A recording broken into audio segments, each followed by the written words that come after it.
Hello అండి. నేను మీ doctor Naveen Nukala, ophthalmologist and vitreo surgeon. ఇవాళ ఒక ఇంపార్టెంట్ డిసీజ్ డయాబెటిక్ రెటినోపతి చాలామందిని సఫర్ చేస్తుంది. అండ్ చాలామంది షుగర్ పేషెంట్స్ కూడా చూపు కోల్పోవడానికి ఒక ముఖ్యమైన కారణం diabetic retinopathy. So diabetic retinopathy అంటే ఏంటి? అది ఎలా వస్తుంది?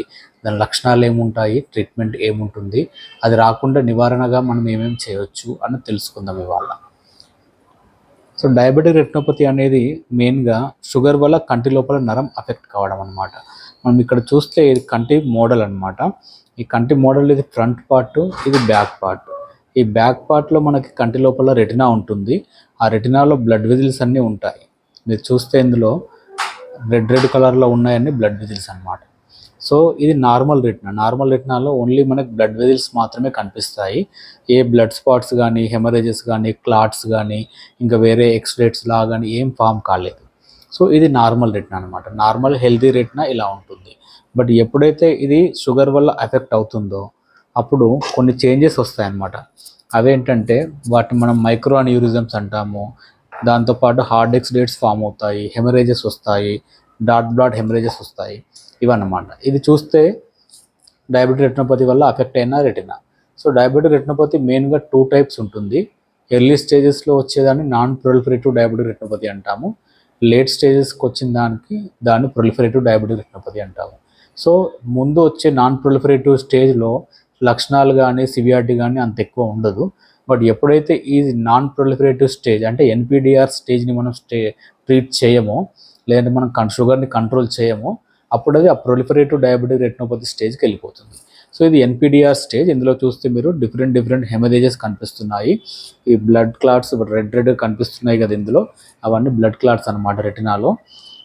వీటితో పాటుగా కంటి లోపల నరంలో స్వెల్లింగ్ అంటే వాపు కూడా రావచ్చు. వాపు వచ్చినప్పుడు ఈ స్టేజ్లో చూపు తగ్గుతుంది. ఒకవేళ వాపు రాలేదు అంటే ఈ స్టేజ్లో కూడా పేషెంట్కి ఇది ఉన్నా కూడా రెగ్యులర్ చెకప్ చేయకపోతే తప్ప ఇది కనబడదు మనకు. అందుకే రెగ్యులర్ చెకప్ అనేది కంపల్సరీగా చేయించుకోవాలి. ఒకవేళ పేషెంట్ ఈ స్టేజ్లో కూడా మనం ట్రీట్ చేయలేదు, లేదా మన దగ్గరికి రాలేదు, చెకప్లో కూడా మనం డిటెక్ట్ చేయలేదు అంటే అది నెక్స్ట్ లెవెల్ ప్రొలిఫరేటివ్ డయాబెటిక్ రెటినోపతికి వెళ్ళిపోతుంది. సో ఈ ప్రొలిఫరేటివ్ డయాబెటిక్ రెటినోపతిలో ఏమవుతుందంటే బ్లీడింగ్స్ ఇంకా ఎక్కువ అవుతూ ఉంటాయి.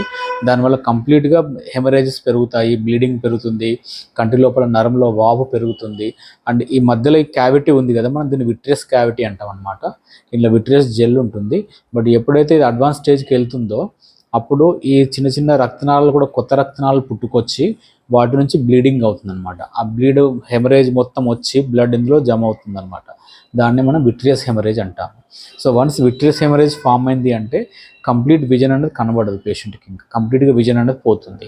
ఒక్కోసారి ఈ రెటినా కూడా ఊడిపోవడం వల్ల రెటినా చూపు కూడా తగ్గుతుంది అనమాట. దాన్ని ట్రాక్షనల్ రెటినల్ డిటాచ్మెంట్ అంటాము. సో ఈ 2 కాంప్లికేషన్స్ ఏవైతే వస్తున్నాయో vitreous haemorrhage plus advanced diabetic I disease అంటాం వీటిని. విట్రియస్ హెమరేజ్తో పాటు ట్రాక్షనల్ రెటినల్ డిటాచ్మెంట్, ఈ 2 వచ్చినప్పుడు కంపల్సరీగా చూపు అనేది కంప్లీట్గా తగ్గిపోతుంది. అప్పుడు సర్జరీ చేయాల్సి వస్తుంది. ఆ సర్జరీని మనం విట్రియో రెటినల్ సర్జరీస్ అంటాము. సో ఇలా పేషెంట్ ఎప్పుడైతే షుగర్ వల్ల ఈ డయాబెటిక్ రెటినోపతి వచ్చి అది డ్యామేజ్ ఎక్కువ అవుతుంటుందో అప్పుడు చూపు అనేది తగ్గుతుంది. సో ఇలా కాకుండా ఉండాలంటే మనం ఏం చేయాలి? డయాబెటిక్ రెటినోపతి రాకుండా ఉండాలి అంటే మనం తీసుకోవాల్సిన జాగ్రత్తలు ఏంటి అంటే, ఫస్ట్ ఆఫ్ ఆల్ మన షుగర్ అన్నది కంట్రోల్లో ఉండాలి. షుగర్ ఎప్పుడైతే కంట్రోల్లో ఉంటుందో డయాబెటిక్ రెటినోపతి బారిన పడకుండా మనం కంటిని కాపాడుకోవచ్చు. ఒక్కోసారి డ్యూరేషన్ పెరిగినప్పుడు కూడా, అంటే ఇప్పుడు ఒకవేళ షుగర్ మనకి అబోవ్ 15 ఇయర్స్ కానీ అట్లా ఉన్నప్పుడు దాంట్లో ఏమవుతుందంటే ఎర్లీ స్టేజెస్ కొంచెం స్టార్ట్ అవుతాయి డయాబెటిక్ రెటినోపతి. బట్ అవి ఎర్లీ స్టేజ్లోనే ఉంటాయి మన షుగర్ కంట్రోల్లో పెట్టుకుంటే. సో షుగర్ కంట్రోల్లో పెట్టుకోవడము, దాంతోపాటుగా బీపీ చెకప్ చేసుకోవడము, అండ్ కొలెస్ట్రాల్ లెవెల్స్ కూడా చెక్ చేసుకోవడం బ్లడ్లో, ఈ 3 ఫ్యాక్టర్స్ మనం కంప్లీట్గా ఆల్వేస్ కంట్రోల్లో ఉంచుకొని స్టేబుల్గా ఉంచుకోవాలి. అప్పుడే మనకి డయాబెటిక్ రెటినోపతి రాకుండా ఉంటుంది. ఒకవేళ వచ్చినా కూడా అది ట్రీట్మెంట్కి రెస్పాండ్ కావాలి అంటే ఈ 3 ఫ్యాక్టర్స్ బీపీ, షుగరు, కొలెస్ట్రాల్ కంపల్సరీగా ఎప్పుడూ కంట్రోల్లోనే ఉండాలి. సో అందరూ కంపల్సరీగా కేర్ తీసుకోండి, షుగర్ కంట్రోల్ చేసుకోండి, రెగ్యులర్గా చెకప్ చేసుకోండి. ఎనీ రెటినా చెకప్ కావాలన్నా మన దగ్గర 24/7 అవైలబుల్ ఉన్నాయి retina services along with retina surgeries and lasers also. Thank you.